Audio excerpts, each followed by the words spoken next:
ഒരുമിച്ച് വീണ്ടും ഒരു പ്രാവശ്യം കൂടെ കർത്തൃപാദപീഠത്തിങ്കൽ ദൈവമുഖത്തേക്ക് നോക്കുവാൻ കർത്താവ് ഒരുക്കുന്ന നല്ല അവസരത്തെ ഓർത്ത് ഞാൻ ദൈവത്തിന് സ്തോത്രം ചെയ്യുന്നു. ആത്മീയ ആരാധനയ്ക്കായി കടന്നു വന്ന എല്ലാ പ്രിയപ്പെട്ടവർക്കും കർത്തദാസനും കർത്താവായ യേശുക്രിസ്തുവിന്റെ നാമത്തിൽ സ്നേഹവന്ദനത്തെ പ്രാരംഭമായിട്ട് അറിയിക്കട്ടെ. പ്രാർത്ഥനയോടും തികഞ്ഞ ദൈവാശ്രയത്തോടും തുറന്നുള്ള അല്പസമയങ്ങൾ നമ്മൾ ഒരുമിച്ച് കർത്തൃപാദപീഠത്തിലായിരിക്കുമ്പോൾ ദൈവത്തിൻ്റെ പരിശുദ്ധാത്മാവ് ഇന്ന് പകലും നമ്മോട് സംസാരിക്കേണ്ടതിന് നമ്മുടെ ആവശ്യങ്ങളിൽ, വേദനകളിൽ, ഭാരങ്ങളിൽ ആശ്വസിപ്പിക്കുന്ന, ബലപ്പെടുത്തുന്ന, ധൈര്യപ്പെടുത്തുന്ന ദൈവത്തിൻ്റെ സ്വാന്തന വാക്കുകൾ കേട്ട് മടങ്ങുവാൻ കർത്താവ് നമുക്ക് ഇടതരേണ്ടതിന് ദൈവകരങ്ങളിലേക്ക് നമ്മെ തന്നെ ഏൽപ്പിച്ചു കൊടുക്കാം. പ്രാർത്ഥനയോടെ വചനത്തിലേക്ക് പ്രവേശിക്കാം. വായിച്ച അനുഗ്രഹീത സങ്കീർത്തനത്തെ ഓർത്ത് ഞാൻ ദൈവത്തിന് സ്തോത്രം ചെയ്യുന്നു. ഈ സങ്കീർത്തനത്തിൻ്റെ പശ്ചാത്തലം അതിൻ്റെ തലക്കെട്ടിൽ തന്നെ നമുക്ക് കാണാൻ കഴിയുന്നുണ്ട്. ജീവിതത്തിൽ വന്നുപോയ വീഴ്ചകളെ ഓർത്ത് ദൈവത്തിൻ്റെ പരിശുദ്ധാത്മാവ് തൻ്റെ ദാസനിലൂടെ തെറ്റ് ബോധ്യപ്പെടുത്തിയപ്പോൾ ആ തെറ്റ് ദൈവസന്നിധിയിൽ ഏറ്റുപറഞ്ഞ് പ്രാർത്ഥിച്ച് ദൈവത്തിൽ നിന്ന് കൃപ പ്രാപിച്ചപ്പോൾ പാടിയ ഒരു സങ്കീർത്തനമാണ് ഈ സങ്കീർത്തനം. അത് ഓരോ ഭാഗങ്ങളും നമ്മൾ വായിച്ചു വരുമ്പോൾ വ്യക്തമായി നമുക്കത് കാണാൻ കഴിയുന്നുണ്ട്. തൻ്റെ ജീവിതത്തിൽ മാനുഷികമായി തെറ്റ് സംഭവിച്ചു, പാപം ചെയ്തു, അതിൽ തനിക്ക് പശ്ചാത്താപം ഉണ്ടായി, ദൈവസന്നിധിയിൽ ഏറ്റുപറഞ്ഞു. ആ പ്രാരംഭ ഭാഗങ്ങളൊക്കെ വായിക്കുമ്പോൾ നമുക്ക് കാണാൻ കഴിയുന്നുണ്ട് ദൈവത്തോട് താൻ നിലവിളിക്കുന്ന നിലവിളി. അതിൻ്റെ 2-ാം വാക്യം ഒന്നുകൂട്ടങ്ങ് വായിച്ചോളൂ.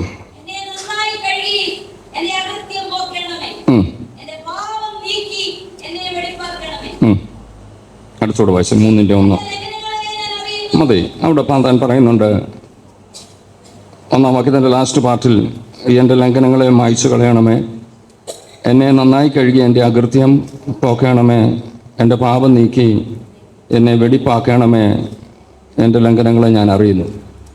ജീവിതത്തിൽ സംഭവിച്ചു പോയതിനെക്കുറിച്ച് തനിക്കൊരു ബോധ്യം, ദൈവത്തോട് പ്രാർത്ഥിക്കുന്നു, ഇതിൽ നിന്ന് എനിക്കൊരു മോചനം തരണമേ. ഈ പ്രാർത്ഥന പശ്ചാത്തലമൊന്നും ഞാൻ വിശദീകരിക്കുന്നില്ല. ദൈവമക്കൾക്കൊക്കെ അതിൻ്റെ ചരിത്രം, പശ്ചാത്തലങ്ങളൊക്കെ അറിയാമല്ലോ. 2 ശോമേൽ 11-ാം അധ്യായത്തിലെ ഭാഗങ്ങളൊക്കെ വിശദമായിട്ട് എഴുതിയിട്ടുണ്ട്. ഞാൻ ആ ഭാഗത്തേക്ക് ഇറങ്ങാതെ തൻ്റെ പ്രാർത്ഥന അവസാനിപ്പിക്കുമ്പോൾ താൻ ദൈവത്തോട് അപേക്ഷിക്കുന്ന ഒരു അപേക്ഷയുണ്ട്, അല്ലെങ്കിൽ ദൈവത്തോട് പറയുന്ന ഒരു പ്രാർത്ഥനയുണ്ട്. നമുക്ക് 18-ാം വാക്യം ഒന്ന് വായിക്കാം.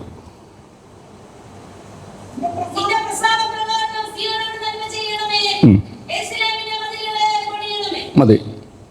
തൻ്റെ ജീവിതത്തിൽ പരാജയം സംഭവിച്ചു, പാളിച്ചകൾ സംഭവിച്ചു, പാപം ചെയ്തു, ദൈവത്തിൽ നിന്ന് അകന്നുപോയി. ആ പാപം ഏറ്റുപറഞ്ഞ് ദൈവസന്നിധിയിൽ നിരപ്പ് പ്രാപിച്ചു, നിർമ്മല രക്തത്താൽ കഴുകൽ പ്രാപിച്ച ഭക്തൻ പ്രാർത്ഥിച്ച് അവസാനിപ്പിക്കുമ്പോൾ പറയുന്നൊരു പദമാണ് ദൈവമക്കളെ ഇന്ന് പകൽ നമുക്ക് ഒരുമിച്ച് ചിന്തിക്കാൻ ആഗ്രഹിക്കുന്നത്. താൻ ഇവിടെ പറയുന്ന 18-ാം വാക്യത്തിൻ്റെ അവസാനത്തെ ലൈനിലേക്ക് ഞാനൊന്ന് വരുന്നു. യെരുശലേമിൻ്റെ മതിലുകളെ, താൻ ദൈവസന്നിധിയിൽ ഇങ്ങനെ പ്രാർത്ഥിക്കുന്നു, യെരുശലേം, അക്ഷരീക യെരുശലേം ആകാം, എന്തുമാകട്ടെ, എന്നാൽ അതിൽ നിന്നൊരു ആശയം ഞാൻ കൊണ്ടുവരാൻ ആഗ്രഹിക്കുന്നത്, മതിൽ പണിതാൽ പാപം ചെയ്യേണ്ടി വരത്തില്ല. തന്നെ ദൈവസന്നിധിയിൽ പ്രാർത്ഥിക്കുന്ന പ്രാർത്ഥനയാണ്, കർത്താവേ, ഇനി നമുക്ക് യെരുശലേമിൻ്റെ മതിലിനെ ഒന്ന് മാറ്റി വെച്ച് ഇങ്ങനെ പറയാം, എൻ്റെ മതിലിനെ ഒന്ന് പണിയണമേ. നമുക്കറിയാമല്ലോ, മതിലില്ലാതെ കടന്നാൽ ആർക്കും എവിടെയും കയറാം. നമ്മളൊക്കെ വീടുകൾ പണിയുമ്പോൾ ഒരുപക്ഷെ പണിയുന്നതിന് മുമ്പോ പണിതതിന് ശേഷമോ മതിൽ പണിയാറുണ്ട്. എന്തിനു വേണ്ടിയാ? ആരും അതിക്രമിച്ച് കയറാതിരിപ്പാൻ. മതിലുള്ളിടത്തേക്ക് പെട്ടെന്ന് ആർക്കും കയറി വരാൻ കഴിയത്തില്ല. മതിൽ അവരെ തടയും. വീടിന് ചുറ്റും നമുക്കറിയാമല്ലോ, പഴയ കാലങ്ങൾ പഠിച്ചു വരുമ്പോൾ ഒരു ഗ്രാമത്തിന് ചുറ്റും, പട്ടണത്തിന് ചുറ്റും ഒക്കെ മതിലുണ്ട്. യോശുവയുടെ പുസ്തകത്തിൽ നമ്മൾ കാണുന്നുണ്ട്, യെരിഹോ, ആ പട്ടണത്തിന് ചുറ്റും എന്തുണ്ട്? മതിലുണ്ട്. ശത്രു കയറരുത്, ആരും അതിക്രമിച്ച് കയറരുത്. ഇസ്രായേൽ മക്കൾ വാഗ്ദത്ത നാട്ടിലേക്ക് പ്രവേശിക്കുമ്പോൾ ഈ യെരിഹോവിലൂടെ വേണം അവർക്ക് കടന്നു പോകാൻ. എന്നാൽ അതിന് ചുറ്റും ഒരു മതിൽ. അവർ ദൈവത്തിൻ്റെ നിയോഗപ്രകാരം മതിൽ ചുറ്റിയപ്പോൾ മതിൽ ഇടിഞ്ഞു വീണ ചരിത്രമൊക്കെ നമുക്കറിയാം. കാരണം മതിൽ കെട്ടുന്നത് മറ്റാരും കയറി വരാതിരിക്കാനാണ്. അങ്ങനെയെങ്കിൽ നമ്മൾ ഭവനത്തിന് ചുറ്റും മതിൽ കെട്ടാറുണ്ട്. നമുക്കറിയാം, ഇന്ന് കാട്ടുമൃഗങ്ങൾ ധാരാളം സഞ്ചരിക്കുന്നു. കൊള്ളക്കാർ, കള്ളന്മാർ, വേണ്ടാത്തവർ പലരും കയറാതിരിക്കാൻ മതിൽ ആവശ്യമാണ്. എന്നാൽ ഒരു കാര്യം കൂടെ ഞാൻ ഉറപ്പിച്ചോട്ടെ, മതിൽ നമ്മുടെ വീടിന് 4 ചുറ്റുമില്ലെങ്കിൽ ആ മതിൽ കൊണ്ട് വലിയ പ്രയോജനമൊന്നുമില്ല. പലപ്പോഴും മതിൽ പണിയുന്നവർ പെട്ടെന്ന് ചെയ്യാറുള്ള ഒരു കാര്യമുണ്ട്, ഫ്രണ്ടിൽ അങ്ങ് മതിൽ കെട്ടും. ആ വീടിൻ്റെ മുന്നിൽ മതിൽ കെട്ടി ഗേറ്റ് വിട്ടു ബാക്കി ഭാഗം തുറന്നു കിടന്നാൽ അതുകൊണ്ട് എന്താ പ്രയോജനം? നമുക്ക് വേണമെങ്കിൽ പറയാം, ഞാൻ മതിൽ കെട്ടിയിട്ടുണ്ട്. വേറൊരാൾ നോക്കിയാൽ നല്ല ഷോയാ, നല്ല മതിലാണ്.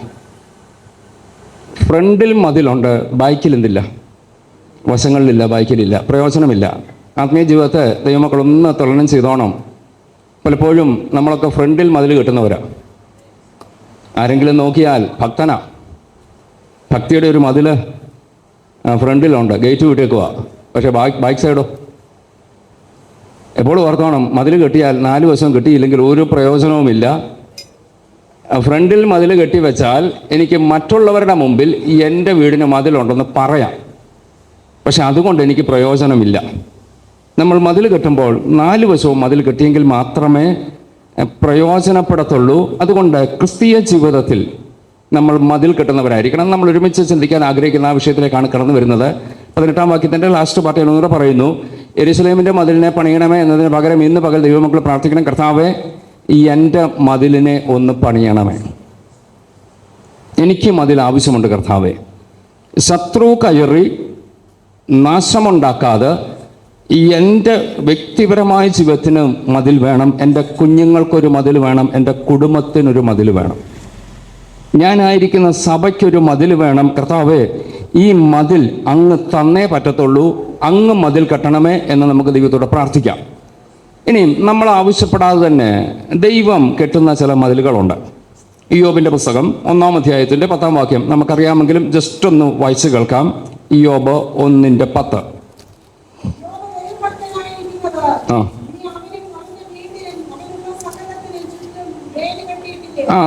സാത്താൻ ദൈവത്തോട് ചോദിക്കുന്നൊരു ചോദ്യം, ഇയ്യോബ് ഭക്തനായിരിക്കുന്നത് വെറുതെയാണോ? നീ അവനും എന്നൊരു വായിച്ച ഭാഗം, നീ അവനും. അങ്ങനെയെങ്കിൽ ദൈവം വേലി കെട്ടി, മതിൽ കെട്ടി. ഇയ്യോബിൻ്റെ ജീവിതത്തിൽ ദൈവം 3 മതിൽ കെട്ടി വെച്ചിട്ടുണ്ട്. 1 ഇയ്യോബിന് ചുറ്റും, 2 വീടിന് ചുറ്റും, 3 തനിക്കുള്ള. അങ്ങനെയെങ്കിൽ ഭക്തൻ്റെ ചുറ്റും ദൈവം മതിൽ കെട്ടുമെന്ന് വചനത്തിൽ കാണുന്നെങ്കിൽ ഇയ്യോബിന് മാത്രമല്ല, ഇന്ന് പകൽ ദൈവമക്കൾ പറയണം, എനിക്ക് ചുറ്റും ദൈവം മതിൽ കെട്ടിയിട്ടുണ്ട്. നമ്മുടെ യാത്രകളിൽ അല്ലെങ്കിൽ നമ്മുടെ ജീവിതത്തിൽ നമ്മൾ സുരക്ഷിതരായിരിക്കുന്നത് നമ്മുടെ ശ്രദ്ധ കൊണ്ട് മാത്രമൊന്നുമല്ല. നമ്മൾ ശ്രദ്ധിക്കണം, ജീവിതത്തെ ദൈവത്തിൻ്റെ സൂക്ഷിപ്പ് കൊണ്ടാണ്. എനിക്ക് ചുറ്റും, എൻ്റെ വീടിന് ചുറ്റും എനിക്ക് എന്തൊക്കെ ദൈവം ഈ ഭൂമി തന്നിട്ടുണ്ടോ അതിന് ചുറ്റും ദൈവം ഒരു മതിൽ കെട്ടിയിട്ടുണ്ട്. അങ്ങനെയെങ്കിൽ ദൈവത്തിൻ്റെ പരിപാലനം നമുക്കുണ്ട്, ദൈവം മതിൽ കെട്ടും. ഒരു വാക്യം കൂടി ഞാൻ ഓർപ്പിക്കാം. സക്കറിയ പ്രവചനം 2-ാം അധ്യായത്തിൻ്റെ 4-5 വാക്യങ്ങളോടൊന്ന് വായിച്ചോളൂ. ദൈവം കെട്ടുന്ന മതിൽ. ആദ്യം നമ്മൾ കണ്ടു ഇയ്യോബിന് ചുറ്റും ദൈവം കെട്ടിയ മതിൽ. സക്കറിയ പ്രവചനം 2-ാം അധ്യായം 4-5.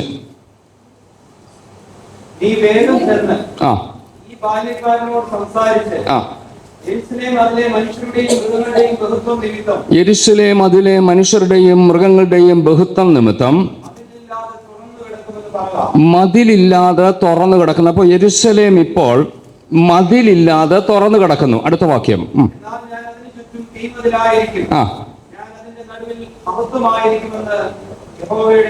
എന്നാൽ ദൈവം പറയുകയാണ് അതിന് മതിലില്ല. യെരൂശലേമിന് ചുറ്റും മതിലില്ലാതിരിക്കുന്ന ഒരു കാലഘട്ടം. സകല ജാതികളും യെരൂശലേമിനെ വളയുന്നു, ഇസ്രായേലിനെ ആക്രമിക്കുന്ന ഒരു കാലഘട്ടം. ഏതാണ്ട് ഈ കാലഘട്ടത്തെ അതിനോട് നമുക്ക് ചേർത്ത് ചിന്തിക്കാം. പ്രവചനങ്ങളൊക്കെ നിവൃത്തിയായിക്കൊണ്ടിരിക്കുന്നു. അങ്ങനെയെങ്കിൽ ഈ യെരൂശലേമിന് ചുറ്റും മതിലില്ലാതിരിക്കുന്ന കാലഘട്ടത്തിൽ ദൈവം പറയുകയാണ് അതിന് മതിലില്ല, പക്ഷെങ്കിൽ ഞാൻ അതിന് ചുറ്റും തീ മതില. അങ്ങനെയെങ്കിൽ ദൈവത്തിൻ്റെ സംരക്ഷണം എങ്ങനെയാണെന്ന് നോക്കണം. നമ്മൾ ഓർക്കുക, ഒരു ദൈവ പൈതലിൻ്റെ ചുറ്റും ദൈവം തരുന്ന മതിൽ കരിങ്കല്ല് കൊണ്ടോ ഇഷ്ടിക കൊണ്ടോ മറ്റെന്തെങ്കിലും കൊണ്ടോ കിട്ടുന്ന മതിലല്ല. ദൈവം നമുക്ക് ചുറ്റും തീ മതില. അങ്ങനെയൊക്കെ ഞാൻ ചോദിച്ചോട്ടെ, ദൈവമക്കൾ ധൈര്യത്തോടെ ഉറപ്പോട് പറയണം, ദൈവം എനിക്കും എൻ്റെ തലമുറയ്ക്കും എൻ്റെ ചുറ്റുപാടിനും ദൈവം ഈ ഭൂമിയിൽ എനിക്ക് തന്നതിന് ചുറ്റും ദൈവം ഒരു തീ മതിലായിട്ട് നിൽക്കുന്നെങ്കിൽ ഇതിനെ ഭേദിച്ച് ഒരു ശക്തിക്കും എൻ്റെ അടുക്കിലേക്ക് കടന്നു വരാൻ കഴിയത്തില്ല. കാരണം ദൈവത്തിൻ്റെ തീ മതിലിനെ ഭേദിക്കണമെങ്കിൽ അവർ കത്തിച്ചാമ്പലാകും. നമുക്ക് ദൈവത്തോടൊന്ന് പ്രാർത്ഥിക്കാം. കർത്താവേ, ഈ ദിവസങ്ങളിൽ ഞങ്ങൾക്ക് ചുറ്റും അങ്ങൊരു തീ മതിലായി നിൽക്കണം കർത്താവേ. Yes, hallelujah. ദൈവം തീമതിലായി നിൽക്കുന്നിടത്തോളം നമ്മൾ ഭയപ്പെടേണ്ട ആവശ്യമില്ല. കാരണം എൻ്റെ ദൈവം എനിക്ക് ചുറ്റും, ഇസ്രയേലിന് ചുറ്റുമെന്നുള്ളത് ദൈവമക്കൾ ധൈര്യത്തോടെ പറ. എനിക്ക് ദൈവം തന്ന സകലത്തിനും ചുറ്റും ദൈവം ഒരു തീമതിലായി നിൽക്കുന്നു. Yes, hallelujah. അപ്പം ദൈവത്തിന്റെ ഭാഗത്തു നിന്ന് ദൈവം മതിൽ കെട്ടും. ഞാൻ പറഞ്ഞല്ലോ, ഈ യോബിനും അവനുള്ള സകലത്തിനും മതിൽ കെട്ടി. ദൈവം നമുക്ക് ചുറ്റും തീമതിലായി നിൽക്കുന്നു. എന്നാൽ വേഗത്തിൽ മറ്റു ചില ചിന്തകൾ ദൈവമക്കളുടെ ശ്രദ്ധയിൽ കൊണ്ട് എൻ്റെ വാക്കുകൾ അവസാനിപ്പിക്കാനാണ് ആഗ്രഹിക്കുന്നത്. അപ്പം ദൈവം എല്ലാം ചെയ്തോളും, ഞാനൊന്നും ചെയ്യണ്ടേ? നമ്മൾ പലപ്പോഴും പറയാറാണ്, എല്ലാം ഞാൻ ആരുടെ ഭരമേൽപ്പിച്ചു, ഇനിയിപ്പോൾ ഞാൻ എന്ത് ചെയ്താൽ മതി? ദൈവം മടിയന്മാരെ ആഗ്രഹിക്കുന്നില്ല. എളുപ്പമുണ്ടല്ലോ, ദൈവമേ എല്ലാം അങ്ങ് ഏറ്റെടുത്തു. ദൈവം ഏറ്റെടുക്കും. പക്ഷെ ദൈവം ഏറ്റെടുക്കുന്ന എന്നോട് പറയും, നീ ഇന്ന കാര്യം ചെയ്യും. നമ്മൾ കെട്ടേണ്ട ചില മതിലുണ്ട്. ഞാൻ വേഗത്തിൽ ഓർപ്പിച്ച് മുന്നോട്ട് പോകാൻ ആഗ്രഹിക്കുന്നു. 1-2 വാക്യങ്ങൾ തന്നെ വായിച്ച് ഞാൻ വേഗത്തിൽ പോകാം. നമുക്ക് ആദ്യം എഹെസ്കേൽ പ്രവചനം 22-ാം അധ്യായത്തിൻ്റെ 30-ാം വാക്യം ഒന്ന് വായിച്ചോളൂ. Ezekiel chapter 22:30. ഇംഗ്ലീഷിലൂടെ ആ വാക്യം ഒന്ന് വായിക്കുക, പ്രാരംഭത്തിൽ മലയാളത്തിൽ വായിക്കുക. ആ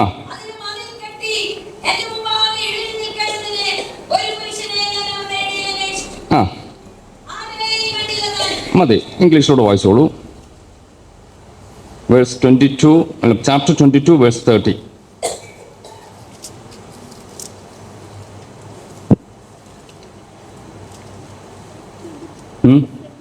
എസെക്കിയേൽ ചാപ്റ്റർ 22 വേഴ്സ് 30. കണ്ടില്ലേ? So I sought for a man among them who would make a wall and stand in the gap before me on behalf of the land, that I should not destroy it, but I found no one. മതി, ആ ഭാഗത്ത് എന്നൊരു ചിന്ത ദൈവമക്കൾ ഓർപ്പിക്കാൻ ആഗ്രഹിക്കുന്നത്, ദേശത്ത് നശിപ്പിക്കാതെ വണ്ണം അതിന് മതിൽ കെട്ടി എൻ്റെ മുമ്പിൽ ഇടിവിൽ നിൽക്കേണ്ടതിന്, ആ ഗ്യാപ്പ്, മതിൽ എവിടെയെങ്കിലും ഇടിഞ്ഞെങ്കിൽ ആ ഗ്യാപ്പിൽ നിൽക്കേണ്ടതിന് ഒരു പുരുഷനെ അവരുടെ ഇടയിൽ അന്വേഷിച്ചു, കണ്ടില്ല താനും. അങ്ങനെയെങ്കിൽ ദേശം നശിക്കാതിരിക്കണമെങ്കിൽ ദേശത്തിന് ചുറ്റും മതിൽ കെട്ടണം. മതിൽ കെട്ടേണ്ടത് ആരാ? ദൈവമാണ് കെട്ടണ്ടേ. നമുക്ക് ചുറ്റും ദൈവം മതിൽ കെട്ടും. അവിടെ തന്നെ വളരെ ക്ലിയറായിട്ട് എഴുതിയിട്ടുണ്ട്, ദൈവം ദേശത്തെ നശിപ്പിക്കാതിരിക്കണമെങ്കിൽ ദേശത്തിന് ചുറ്റും ഒരു മതിൽ കെട്ടണം. ആ മതിൽ പണിയേണ്ടത് ആരാ? നമ്മൾ ഓരോരുത്തരും. നമ്മുടെ ഉത്തരവാദിത്വമാണ് മതിൽ പണിയാന്നുള്ളത്. ഒന്നുകൂടെ പറയാം, പ്രാർത്ഥനയുടെ മതിൽ പണിയേണ്ടത് ആരാ? നമ്മളാ. മധ്യസ്ഥയുടെ മതിൽ പണിയേണ്ടത് ആരാ? നമ്മൾ ഓരോരുത്തരുമാണ്. ദൈവത്തോട് പറയണം, കർത്താവേ, ഞങ്ങളുടെ കുടുംബാംഗങ്ങൾ ഇന്നും രക്ഷയുടെ അനുഭവത്തിലേക്ക് കടന്നു വരാത്തവരുണ്ടെങ്കിൽ, അയൽവാസികൾ, സ്നേഹിതർ, ബന്ധുമിത്രാദികൾ, ചാർച്ചക്കാർ, നമ്മളേറ്റവും സ്നേഹിക്കുന്ന പല പ്രിയപ്പെട്ടവർ ഇന്നും രക്ഷയുടെ അനുഭവത്തിലേക്ക് കടന്നു വരാത്തവരെ നോക്കിക്കൊണ്ട് ദൈവമേ നശിപ്പിക്കരുത് എന്ന് പറഞ്ഞ് അവർക്ക് ചുറ്റും മതിൽ കെട്ടേണ്ട ഉത്തരവാദിത്വം നമ്മളിൽ ഓരോരുത്തരുടേതുമാണ്. നമ്മൾ ഈ ഉത്തരവാദിത്വം ഏറ്റെടുത്തേ മതിയാകത്തുള്ളൂ. നമ്മൾ ഓർക്കണം, പണ്ടൊരു ഭക്തൻ പാടിയൊരു പാട്ടുണ്ട്, അന്നേ മരിച്ചു പോയെങ്കിൽ ചെന്നേ ഞാൻ നരകമതിൽ. നമ്മൾ ഓർക്കണം, ഞാൻ രക്ഷിക്കപ്പെടുന്നതിന് മുമ്പ്, ദൈവത്തെ അറിയുന്നതിന് മുമ്പ് ഈ ലോകത്തിൽ നിന്ന് മാറ്റപ്പെട്ടിരുന്നെങ്കിൽ ഞാൻ ചെന്ന് വീഴുന്നത് നിത്യനരകത്തിലാണ്. ദൈവത്തിന് എന്നോട് കരുണ തോന്നി എന്നെ രക്ഷിച്ചെങ്കിൽ എൻ്റെ പ്രിയപ്പെട്ടവരോട് കരുണ തോന്നി ഞാൻ പ്രാർത്ഥിക്കണം, കർത്താവേ, സംഹാരത്തിൻ്റെ ആ ശക്തി കടന്നു വരുമ്പോൾ നശിപ്പിക്കാതിരിക്കാൻ പ്രാർത്ഥനയുടെ മധ്യസ്ഥയുടെ മതിൽ കെട്ടാൻ എനിക്ക് കൃപ തരണമേ. ഇന്ന് പകൽ ദൈവമക്കൾ പ്രാർത്ഥിച്ചോ, നിങ്ങളുടെ കുടുംബങ്ങളിൽ ഒന്നുപോലും നഷ്ടപ്പെട്ടു പോകാൻ ദൈവം അനുവദിക്കത്തില്ല. എൻ്റെ മധ്യസ്ഥയുടെ മതിൽ അവിടെ ഉണ്ടായിരിക്കണം. Yes, hallelujah. നമുക്കറിയാം, നമുക്ക് ദൈവം തന്നിരിക്കുന്ന ഉത്തരവാദിത്വം വളരെ വലുതാണ്. മതിൽ കെട്ടാൻ നമ്മൾ തയ്യാറാകണം. ദൈവത്തോട് പ്രാർത്ഥിക്കണം, കർത്താവേ, എൻ്റെ ഇന്ന വ്യക്തി അങ്ങില്ലാതെ നിത്യ നരകത്തിൽ പോകാൻ ഇടവരരുത്. അവർ എന്നോടൊപ്പം നിത്യതയിൽ സന്തോഷിക്കണം കർത്താവേ. അതിനുവേണ്ടി പ്രാർത്ഥനയുടെ മതിൽ കെട്ടാമോ? ശത്രു ഉടക്കി കയറത്തില്ല. ഞാൻ വീണ്ടും ആവർത്തിച്ച് പറയുന്നു, നമ്മുടെ ഉത്തരവാദിത്വം വളരെ വലുതാണ്. നശിച്ചു പോകുന്നവർക്ക് വേണ്ടി, ദേശത്തിന് വേണ്ടി. ആ വാക്യം ഒരിക്കൽ കൂടെ ഒന്ന് വായിക്കാമോ? ഞാൻ ദേശത്തെ നശിപ്പിക്കാതെ വണ്ണം. ദൈവം ദേശത്തെ, കുടുംബങ്ങളെ, ചില പ്രിയപ്പെട്ടവരെ നശിപ്പിക്കാൻ പദ്ധതി ഇടുമ്പോൾ അതിനും അതിൽ കെട്ടി.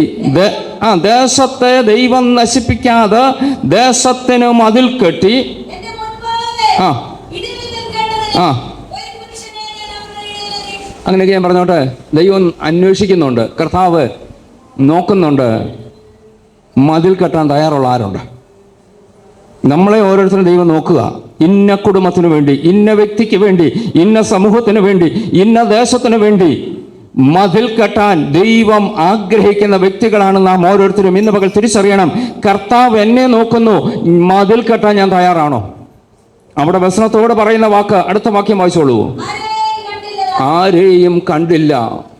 പ്രവാചകൻ പറയുകയാണ്, ദേശത്തിന് മതിൽ കെട്ടാൻ അന്വേഷിച്ചിട്ട് ഒരു വ്യക്തിയെ പോലും കണ്ടില്ല. ഇന്ന് പകൽ ദൈവമക്കളെ ആത്മാവിൽ ആ ദൂത് ഞാൻ കൈമാറട്ടെ. നമ്മളെ നോക്കിക്കൊണ്ട് ദൈവത്തിന്റെ ആത്മാവ് ഇങ്ങനെ പറയാൻ ഇടവരരുത്, ഞാൻ അവരുടെ ഇടയിൽ ആരെയും കണ്ടില്ല എന്നല്ല പറയേണ്ടത്. പകരം പറയണം, അവരുടെ ഇടയിൽ ഞാൻ ചിലരെ കണ്ടു. ഇന്ന് പകൽ ദൈവമക്കളെ എത്ര പേരാ ചിലരിൽ ഒരാളാകാൻ ആഗ്രഹിക്കുന്നുണ്ട്? ഓ ഹല്ലേലൂയ. ചിലത് നശിക്കാതിരിക്കാൻ, ചിലത് തകരാതിരിക്കാൻ, ചില കുടുംബങ്ങൾ ഇല്ലാതെ ഇരിക്കാൻ, അവർ ഇന്നും നിലനിൽക്കേണ്ടതിന്, എൻ്റെ ബന്ധുമിത്രാദികൾ ചാർച്ചക്കാരുടെ നടുവിൽ ചില പ്രിയപ്പെട്ടവർ ഇന്നും കർത്താവിന് വേണ്ടി നിലനിൽക്കേണ്ടതിന്, കർത്താവേ, പ്രാർത്ഥനയുടെയും മധ്യസ്ഥതയുടെയും മതിൽ കെട്ടാൻ എനിക്ക് കൃപ തരണമേ ദൈവത്തോടൊന്ന് പ്രാർത്ഥിക്കാം.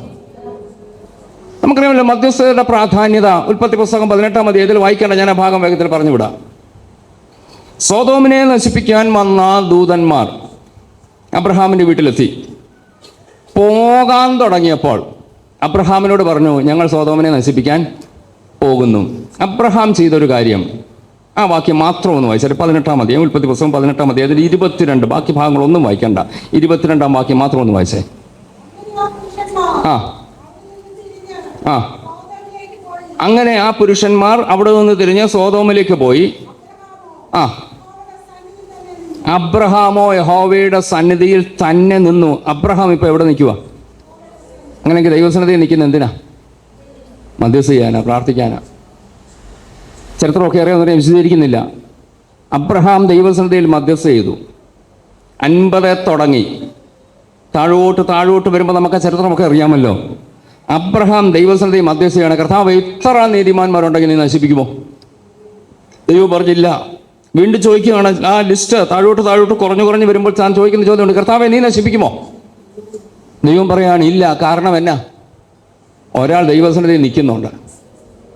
ഇന്ന് പകൽ ദൈവമക്കളെ എന്നെ ഓർപ്പിച്ചോട്ടെ, ദൈവസന്നിധി നിൽക്കാൻ തയ്യാറാണെങ്കിൽ ചിലതിനെ ദൈവം നശിപ്പിക്കത്തില്ല. Yes, hallelujah. എന്നൊന്നുകൂടെ പറഞ്ഞോട്ടെ, സൊദോം ഗോമോറയെ ദൈവം നശിപ്പിച്ചെങ്കിലും ലോത്തിനെ എന്തുകൊണ്ട് നശിപ്പിച്ചില്ല? ഇടിവിൽ നിൽക്കാൻ ഒരാളുണ്ടായിരുന്നു. കൃപ, ദൈവകൃപ. ഇന്ന് പകൽ ദൈവമക്കളെ, നമ്മുടെ കുടുംബാംഗങ്ങൾ ദൈവത്തെ വിട്ട്, ദൈവജനത്തെ വിട്ട് സൊദോമിലേക്ക് ഇറങ്ങിപ്പോയി ആ മ്ലേച്ഛതയിലൂടെ നടക്കുമ്പോൾ ഇടിവിൽ നിൽക്കാൻ തയ്യാറാണോ? ദൈവസന്നിധിയിൽ നിൽക്കാൻ തയ്യാറാണോ? ദൈവം എൻ്റെ പ്രാർത്ഥന കേട്ട് ചിലതിനെ രക്ഷിപ്പാൻ എൻ്റെ ദൈവത്തിന് കഴിയും. ഞാൻ ദൈവസന്നിധിയിൽ പ്രാർത്ഥനയുടെ മതിൽ കെട്ടാൻ തയ്യാറാകണം. ഓ ഹല്ലേലൂയ. വരുന്നേ വരട്ടെ, ഇഷ്ടമുണ്ടെങ്കിൽ ആകട്ടെ, ദൈവഹിതമെങ്കിൽ എന്ന് പറഞ്ഞ് നിസാരമായി തള്ളിക്കളയാതെ ചിലർക്ക് വേണ്ടി ദൈവമക്കളെ ഈ ദിവസങ്ങളിൽ മധ്യസ്ഥ ചെയ്യുവാൻ, ദൈവസന്നിധിയിൽ നിൽക്കാൻ, പ്രാർത്ഥനയുടെ മതിൽ കെട്ടാൻ തയ്യാറാണെങ്കിൽ ചിലത് നശിച്ചു പോകാതെ സൂക്ഷിപ്പാൻ എന്നെ കൊണ്ട് കഴിയും. ഇന്ന് പകൽ ഞാൻ ആവർത്തിച്ചു പറയുന്നു, നിത്യതയിലെത്തുമ്പോൾ അവർ പറയേണ്ട ഒരു സാക്ഷ്യമുണ്ട്, ഇന്ന വ്യക്തിയുടെ പ്രാർത്ഥന കൊണ്ടാണ് ഞാൻ ഇവിടെ എത്തിച്ചേർന്നത്. ഓ ഹല്ലേലൂയ, ഹല്ലേലൂയ. ചിലരെ ഈ ദിവസങ്ങളിൽ നശിക്കാതെ രക്ഷപ്പെടുത്താൻ നമുക്ക് കഴിയണം. ദൈവത്തോട് പ്രാർത്ഥിക്കാൻ, കർത്താവേ, ഒരു പ്രാർത്ഥനയുടെ മതിൽ കെട്ടാനുള്ള കൃപ എനിക്ക് തരണമേ.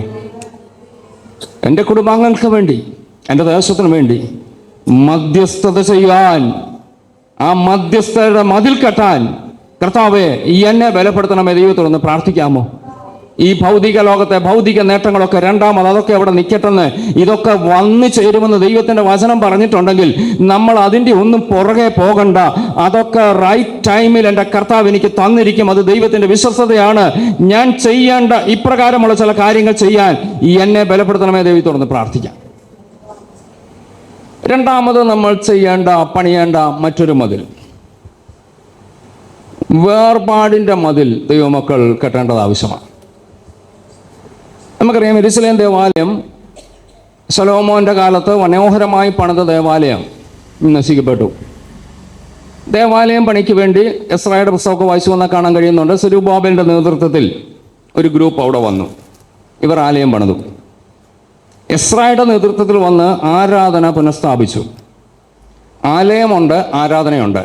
പക്ഷെങ്കിൽ നെഹമ്യാവിൻ്റെ പുസ്തകത്തിലേക്ക് നമ്മൾ വരുമ്പോൾ ഈ ആലയത്തിന് മതിലില്ല. നല്ല കാര്യമല്ലേ? നമ്മൾ പറയും ആരാധനാലയം വന്നല്ലോ, ആരാധനയുമുണ്ടല്ലോ, നല്ല കാര്യമാണ്. എന്നാൽ ആ ഭാഗം നമ്മൾ ശരിക്കും പഠിച്ചാൽ കാണാൻ കഴിയുന്നുണ്ട്, ആലയം പണിക്കുണ്ടായതിലും പ്രശ്നമുണ്ടായത് മതിൽ പണിക്കാം. എന്തുകൊണ്ടാണ്? മതിലില്ലെങ്കിൽ ആർക്കും കയറി ഇറങ്ങാം.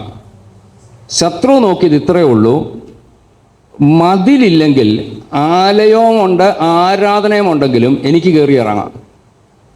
നെഹമ്യാവിൻ്റെ പുസ്തകം 4-ാം അധ്യായത്തിൽ 1-ാം വാക്യം ഒന്ന് വായിച്ചു. ഇടഭാഗമൊക്കെ അങ്ങ് വിടുക. അവിടെ ഒരു പ്രത്യേക പദം നമുക്ക് കാണാൻ കഴിയുന്നുണ്ട്. ആ ആ മതി. അവിടെ പറഞ്ഞ ഭാഗം ശ്രദ്ധിച്ചല്ലോ. മതിൽ പണിയുന്നു എന്ന് കേട്ടപ്പോൾ സൻബല്ലത്തിന് കോപവും മഹാരോഷവും ഉണ്ടായി. 6-ന്റെ ഒന്നുകൂടെ വായിച്ചു. ആ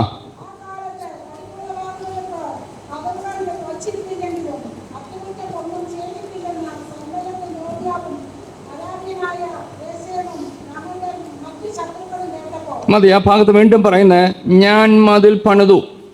ഞാൻ വീണ്ടും ആ ഭാഗം പറഞ്ഞോട്ടെ. ആലയം പണിക്കുണ്ടായതിലും എതിർപ്പ് മതിൽ പണിക്കുണ്ടായത് എന്തുകൊണ്ടാണ്? പിശാച് ഏറ്റവും ആഗ്രഹിക്കാത്തത്, നടപ്പാക്കരുതെന്ന് ആഗ്രഹിക്കുന്നത് വേർപാടിൻ്റെ മതിലാണ്. ആലയം പണിതോ കുഴപ്പമൊന്നുമില്ല, ആരാധന നടത്തിക്കോ കുഴപ്പമൊന്നുമില്ല, മതിലില്ലെങ്കിൽ എനിക്ക് എവിടെയും കയറി ഇറങ്ങാം. മതിൽ കെട്ടിയാൽ, വേർപാടിൻ്റെ വിശുദ്ധിയുടെ ഒരു മതിൽ കെട്ടിയാൽ പിശാചിനെ അവിടെ തടയുക. ഈ പകൽ ഞാൻ ആവർത്തിച്ച് പറയുന്നു, ദൈവമക്കളെ, ആരാധനയുണ്ട് നല്ലത്, ആലയമുണ്ട് നല്ലത്, കുടുംബ പ്രാർത്ഥനയുണ്ട്, വീട്ടിൽ പ്രാർത്ഥനയുണ്ട്, ആരാധനയുണ്ട്, ഒക്കെ നല്ലതാ, എല്ലാം നല്ലതാ. പക്ഷെങ്കിൽ വേർപാടിൻ്റെ മതിൽ അവിടെ ഉണ്ടോ? ലോകവുമായി വേർപെടുത്തുന്നൊരു മതിലില്ലാത്തിടത്തോളം കാലം നമ്മുടെ ആരാധന പിശാചിന് വിഷയമല്ല. പിശാച് പറയും, മതിലില്ലെങ്കിൽ ആരാധന കഴിയുമ്പോൾ, ആരാധനാ സമയത്ത് ഒരു പക്ഷെ അവരോട് അടുക്കാൻ കഴിഞ്ഞില്ലെങ്കിലും അതിനുശേഷം എനിക്ക് കയറി ചെല്ലാൻ മതിലില്ല. ഇന്ന് പകൽ ഗൗരവത്തോടെ ഞാൻ ഓർപ്പിച്ചോട്ടെ, നിർബന്ധമായും ദൈവമക്കൾക്ക് ദൈവം ആഗ്രഹിക്കുന്ന ഒരു വേർപാട് നമ്മൾ സൂക്ഷിച്ചേ മതിയാകത്തുള്ളൂ. ദൈവത്തിൻ്റെ വചനത്തിൻ്റെ ആ വ്യവസ്ഥ പ്രകാരമുള്ളൊരു വിശുദ്ധി സൂക്ഷിച്ചേ പറ്റത്തുള്ളൂ. ഈ വേർപാടിൻ്റെയും വിശുദ്ധിയുടെയും മതിൽ എനിക്കില്ലെങ്കിൽ, ഞാൻ ആവർത്തിക്കുന്നു, പിശാചിന് അങ്ങനെയുള്ളവരെ വലിയ ഇഷ്ടമാണ്. ഈസി ആയിട്ട് അവന് കയറാൻ പറ്റും. നമുക്ക് ദൈവത്തോടൊന്ന് പ്രാർത്ഥിക്കാം, കർത്താവേ, ഈ ദിവസങ്ങളിൽ ഞങ്ങൾക്ക് വേണ്ടത് വേർപാടിൻ്റെ മതിലാണ് എന്നോട് പറഞ്ഞോട്ടെ. ഈ മതിൽ ആരാ പണിയണ്ടേ? നമ്മളാ പണിയുണ്ട്. ഇത് ദൈവത്തെ ഏൽപ്പിച്ചുകൊണ്ട് പറഞ്ഞ, ദൈവമേ മതിൽ പണിയെന്ന് പറഞ്ഞാൽ ദൈവം പറയും, ഇല്ല, ഇത് നീ പണിയേണ്ട മതിലാണ്. ശത്രു കയറാതെ ഇനിയും ഈ വേർപാടിൻ്റെയും വിശുദ്ധയുടെയും മതിൽ പണിയുമ്പോൾ ഒത്തിരി പരിഹാസവും നിന്നയൊക്കെ ഉണ്ടാകും. 4-ന്റെ ഒന്നുകൂടെ ഒന്ന് വായിച്ചേ, നെഹമ്യാവിൻ്റെ പുസ്തകത്തിലെ. അവർ മതിൽ പണിയുന്നെന്ന് കേട്ടപ്പോൾ പറഞ്ഞ കാര്യങ്ങൾ.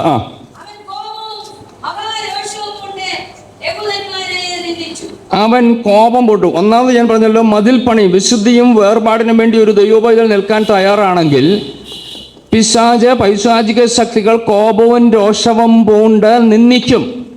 വലിയ വിശുദ്ധൻ, വലിയ ഭക്തൻ, ഞങ്ങളിൽ നിന്നൊക്കെ നിങ്ങൾക്കെന്താ വ്യത്യാസമെന്ന് പറഞ്ഞ് പരിഹസിക്കാൻ സാധ്യതയുണ്ട്. കാരണം ഞാൻ മതിൽ പണിയുക. കാരണം ഈ മതിൽ പണിത് കഴിഞ്ഞാൽ പിന്നീട് ഇവിടേക്ക് കയറാൻ ശത്രുവിന് അനുവാദമില്ല.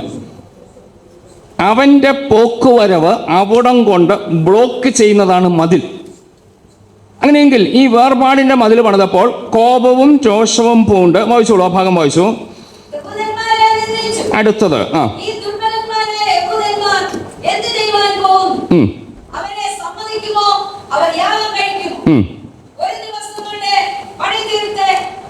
തീർത്ത് കളയും.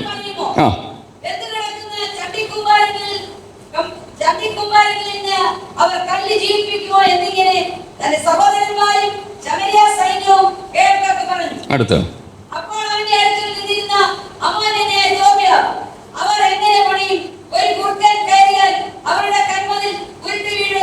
മതി. ആ ഭാഗമൊക്കെ വളരെ ഗൗരവത്തിൽ ശ്രദ്ധിക്കണം. ഇവരൊരു തീരുമാനമെടുത്തു. നമുക്ക് ആ ചരിത്രമൊക്കെ അറിയാവുന്നവരെ ഞാൻ വിശദീകരിക്കുന്നില്ല. നെഹമ്യാവ് വാർത്ത കേട്ട് കരയുന്നൊരു കരച്ചിൽ. തൻ്റെ ഔദ്യോഗിക സ്ഥാനത്ത് ജോലി ചെയ്തിരുന്നിടത്ത് രാജാവിനോട് അനുവാദം ചോദിച്ച് അവധിയെടുത്ത് മതിൽ പണിക്ക് വേണ്ടി കടന്നു വന്നു.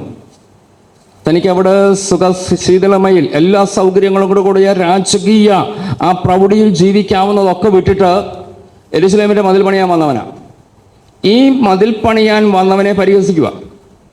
ദൈവമക്കൾ ഓർത്തോണം, വിശുദ്ധിയും വേർപാടും പറഞ്ഞ് ദൈവനാമത്തിന് വേണ്ടി നിവരെ നിൽക്കാൻ തയ്യാറാകുന്നവരെ പരിഹസിക്കുന്ന ഒരു ലോകമാണ് ചുറ്റുപാടുള്ളത്.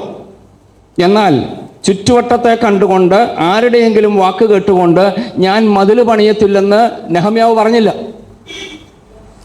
1-ാം അധ്യായത്തിൽ തന്നെ നമുക്ക് കാണാൻ കഴിയുന്നുണ്ട്. നെഹമ്യാവ് മതിൽ പണിയാൻ വന്നപ്പോൾ നെഹമ്യാവിനോട് എതിർക്കുന്ന ആൾക്കാരെ നമുക്കവിടെ കാണാൻ കഴിയുന്നുണ്ട്. 1-ാം അധ്യായം കൂടെ നിർത്തട്ടെ. 1-ാം അധ്യായത്തിൻ്റെ 19-ാം വാക്യം ഒന്ന് വായിച്ചേ. 19, സോറി 2:19, 1 അല്ല 2:19. ആ, അതിനു മുമ്പ് 17 ഒന്ന് വായിച്ചേ. 17 അനന്തരം ഞാൻ അവരോ ആ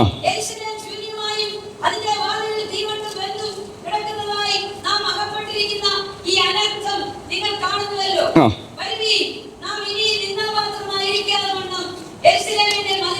മതി. അങ്ങനെയെങ്കിൽ ദൈവം കഴിഞ്ഞ് ഉറപ്പിച്ചോട്ടെ, മതിൽ പണിതില്ലെങ്കിൽ നമ്മൾ ആരാകും? നിന്നാപാത്രമാവും. ഞങ്ങളിപ്പം ശാന്തമായിട്ട് കാര്യം പറയാം. സ്തോത്രം വരത്തില്ലെന്നും എനിക്കറിയാം. എങ്കിലും വചനം പറയാതിരിക്കാൻ പറ്റത്തില്ലല്ലോ. നിന്നാപാത്രമാകുന്നത് ഒരു പെന്തിക്കോസ് വിശ്വാസി ദൈവത്തെ അറിയുന്നതിന് മുമ്പ് നമ്മൾ എങ്ങനെ നടന്നാലും കുഴപ്പമൊന്നുമില്ല, ആരും ചോദിക്കത്തില്ല. എന്നാൽ ഞാൻ വിശ്വാസത്തിലേക്ക് വന്നു, ആരാധനയുണ്ട്, ആലയമുണ്ട്, കാര്യങ്ങളൊക്കെ ക്രമപ്പെട്ടു. പക്ഷേ എനിക്കെന്തില്ല? മതിലില്ല, വിശുദ്ധിയില്ല, വേർപാടില്ല. ഞാൻ സമൂഹത്തിന് മുമ്പിൽ ആരാ? നമ്മളവർക്കും എന്തോ ക്രെഡിറ്റ് ആകാം. ഇല്ല. ജനങ്ങൾ പറയും ഭയങ്കര പെന്തിക്കോസുകാരാ, ആ ബാക്കി നിങ്ങളങ്ങ് പൂരിപ്പിച്ചു. എന്തൊക്കെ പറയും. കാരണം എന്നാ? മതിലില്ലാത്തതുകൊണ്ടാണ്. ഞാൻ വേർപാടിലും വിശുദ്ധിയിലും അല്ല ജീവിക്കുന്നതെങ്കിൽ ലോകവുമായി എനിക്ക് യാതൊരു വ്യത്യാസവും ഇല്ല. ആരാധനയ്ക്ക് വരുമ്പോൾ ഞാൻ സ്തോത്രം പറയുന്നുണ്ട്, ഹല്ലേലൂയ പറയുന്നുണ്ട്, വെള്ളവേഷത്തിൽ വരുന്നുണ്ട്, ഈ ആത്മീയ കാര്യങ്ങൾക്കൊക്കെ മുൻപന്തിയിലാണ്, കാര്യമൊക്കെ ശരി. പക്ഷെങ്കിൽ ആരാധന കഴിയുമ്പോൾ, ആലയം കഴിയുമ്പോൾ എനിക്ക് മതിലില്ലെങ്കിൽ ഞാൻ അവരുമായിട്ട് മിക്സായി. മതിലുണ്ടെങ്കിൽ ഞാൻ ഈ മതിലിനകത്ത് നിൽക്കും. ശത്രുവിന് ഇങ്ങോട്ട് കയറാനൊക്കത്തില്ല, എനിക്ക് അങ്ങോട്ടും ഇറങ്ങാനൊക്കത്തില്ല. ഞാൻ ആ വിശുദ്ധിയുടെ വേർപാടിൻ്റെ കോട്ടയ്ക്കകത്ത് നിൽക്കുക. എന്നാൽ ഞാൻ ഈ വിശുദ്ധിയുടെയും വേർപാടിൻ്റെയും കോട്ട പണിയാതെ കോട്ടയ്ക്ക് പുറത്താണെങ്കിൽ നമ്മളറിയാതെ നമ്മൾ ആരാ? ആ വാക്യം, ആ അവസാന ഭാഗം ഞാൻ ഒന്നുകൂടെ വായിക്കാം. നാം ഇനിയും പാത്രമായിരിക്കാതെ വണ്ണം യെരൂശലേമിൻ്റെ മതിൽ പണിയുക. അങ്ങനെയെങ്കിൽ ദൈവമക്കളെ വീണ്ടും ഞാൻ പറഞ്ഞോട്ടെ, മതിൽ പണിതില്ലെങ്കിൽ നമ്മൾ നിന്നാപാത്രമാണ്. വേർപാടില്ലാത്ത ദൈവപൈതൽ നിന്നാപാത്രമാണ്. സമൂഹം നമ്മളെക്കുറിച്ച് പറയുന്ന ഒരുപക്ഷെ നമ്മൾ അറിയുന്നില്ല. ഈ സമൂഹത്തെ വിട്ടുതരാം. ദൈവം മുമ്പാകെ ഞാനൊരു നിന്നാപാത്രമാണ്. എനിക്ക് ആരാധനയുണ്ടോ? ഉണ്ട്. ഞാൻ കൂട്ടായ്മകളൊന്നും മുടക്കത്തില്ല, നല്ല കാര്യം. പക്ഷെങ്കിൽ വേർപാടിൻ്റെ മതിലുണ്ടോ? മതിലില്ലെങ്കിൽ ദൈവം പറയുകയാണ്, മതിലില്ലാത്തവൻ, യെസ് ഹല്ലേലൂയ, ഞാനൊരു നിന്നാപാത്രമാണ്. ഇന്ന് പകൽ ആത്മാവിൽ ആ ദൂത് ഞാൻ ആവർത്തിച്ച് പറയുന്നു. നിന്നാപാത്രമാകാതിരിക്കണമെങ്കിൽ ഒരു ദൈവവൈതൽ വേർപാടിൻ്റെ മതിൽ പണിതേ പറ്റത്തുള്ളൂ. Yes hallelujah. ദൈവം എന്നെ വിളിച്ചതൊരു നിന്നാപാത്രമാകാനല്ല, മാനപാത്രമാകാനാ കർത്താവ് എന്നെ വിളിച്ചത്. ഞാനൊരു മാനപാത്രമാകണമെങ്കിൽ എനിക്ക് വേർപാടിൻ്റെ മതിൽ ആവശ്യമുണ്ട്, വിശുദ്ധിയുടെ മതിൽ ആവശ്യമുണ്ട്. ഇത് പണിയേണ്ടത് ഞാനാ. വ്യക്തിപരമായി ഓരോരുത്തരും തീരുമാനിച്ചോണം, എൻ്റെ വേർപാട് ഞാൻ സൂക്ഷിച്ചോണം. ഞാൻ ലോകത്തിലാണ് പാർക്കുന്നത്, ഈ ഭൂമിയിലാണ് ഞാൻ പാർക്കുന്നത്, മാനസാന്തരപ്പെടാത്തവരുടെ ഇടയിലാണ് ഞാൻ പാർക്കുന്നത്. പക്ഷെങ്കിൽ ഇതിൻ്റെ നടുവിൽ എനിക്കൊരു മതിൽ ആവശ്യമുണ്ട്. കൃപ, ദൈവകൃപ. ഞാൻ വീണ്ടും ആ ഭാഗത്ത് ഒന്നുകൂടെ പറഞ്ഞു മുന്നോട്ട് പോയിക്കോട്ടെ. മതിലില്ലെങ്കിൽ ഞാൻ നിന്നാപാത്രം. മതിൽ പണിയാൻ ആരംഭിച്ചപ്പോൾ 20-ാം വാക്യത്തിൽ 18 വായിച്ചു.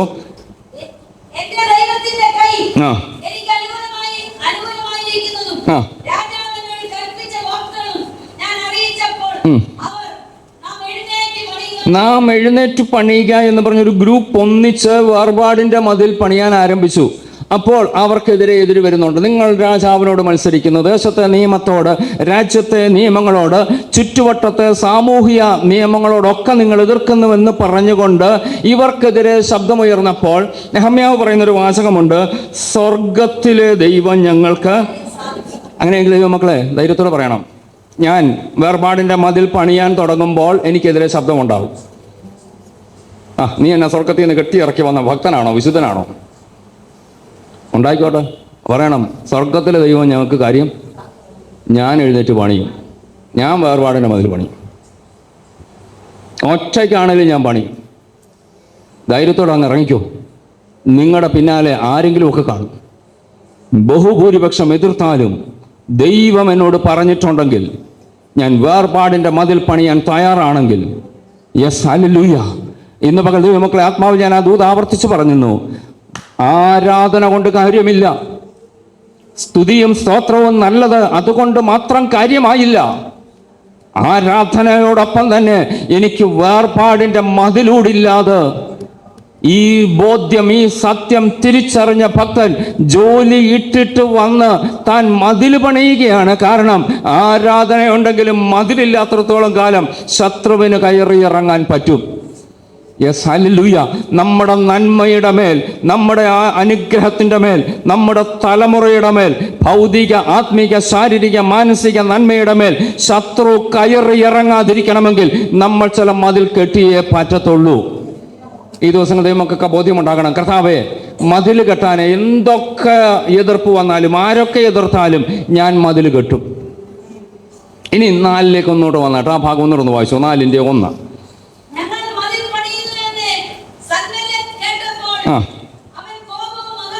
ദൈവമക്കളെ ഞാൻ ഓർപ്പിച്ചോട്ടെ, മതിൽ പണിയുന്നെന്ന് കേട്ടാൽ കോപവും രോഷവും ഉണ്ടായി ആരൊക്കെയോ കയറി വരും. പിന്തിരിഞ്ഞ് പോകല്ലേ, ഉറച്ചു നിന്നോണം. ഞാൻ മതിൽ പണിയും, ഞാൻ വേർപാടിന് വേണ്ടി നിൽക്കും, വിശുദ്ധിക്ക് വേണ്ടി നിൽക്കും, ഒറ്റയ്ക്കാണെങ്കിലും ഞാൻ നിൽക്കും. Yes hallelujah. അതിനെതിരെ കോപവും രോഷവും പൂണ്ട് ആരൊക്കെ എന്നെ നിന്ദിച്ചാലും ഞാൻ മതിൽ പണിയുക തന്നെ ചെയ്യും. അവസാന ഭാഗത്തേക്ക് വരുമ്പോൾ തനിക്കൊരു കൂട്ടുകാരനെ കൂടെ കിട്ടുന്നുണ്ട്. സൻബല്ലത്തിനോടൊപ്പം തോബിയാവ് കൂടി വെച്ച് പറയുകയാണ്, പണിതോട്ടെന്നേ, കുഴപ്പമൊന്നുമില്ല. താൻ പറയുന്നൊരു വാക്കുണ്ടല്ലോ, ഒരു കുറുക്കൻ കയറിയാൽ അത്രയ്ക്കേ ഉള്ളൂ ഇവരുടെ വേർപാട്, വിശുദ്ധി. ഒരുപക്ഷെ അങ്ങനെയും കളിയാക്കും, വലിയ ഭക്തനാ, കാര്യമൊക്കെ വരട്ടെ, ആരാധനയ്ക്കല്ലേ അവൻ ഭക്തി കാണിച്ചേ, ഇങ്ങോട്ട് ഇറങ്ങട്ടെന്നേ, അവസരം കിട്ടട്ടെ, ഇവൻ്റെ മതിൽ പൊളിക്കുന്ന കാര്യം ഞാൻ ഏറ്റു.